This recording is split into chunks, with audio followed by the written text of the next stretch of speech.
काश मैं तेरे हंसी हाथ का कंगन होता। तू बड़े प्यार, बड़े चाव, बड़े मान के साथ अपनी नाजुक सी कलाई में चढ़ाती मुझको। काश मैं तेरे हंसी हाथ का कंगन होता। तू बड़े प्यार, बड़े चाव, बड़े मान के साथ अपनी नाजुक सी कलाई में चढ़ाती मुझको। और बेताबी से फुर्सत के खिज़ा लम्हों में तू किसी सोच में डूबी जो घुमाती मुझको। मैं तेरे हाथ की खुशबू से महक सा जाता जब कभी मूड में आकर मुझे चूमा करती।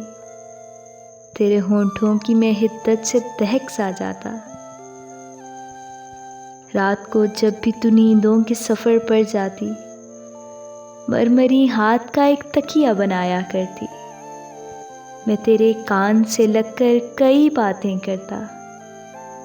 तेरी जुल्फ़ों, तेरे गालों को मैं चूमा करता। जब कभी तू बंदे कबा खोलने लगती जाना, कांपती आँखों को हुस्न से खैरा करता। मुझको बेताब सा रखता तेरी चाहत का नशा। मैं तेरी रूह के गुलशन में महकता रहता। मैं तेरे जिस्म के आंगन में खनकता रहता।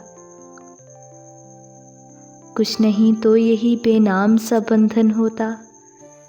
काश मैं तेरे हंसी हाथ का कंगन होता। काश मैं तेरे हंसी हाथ का कंगन होता।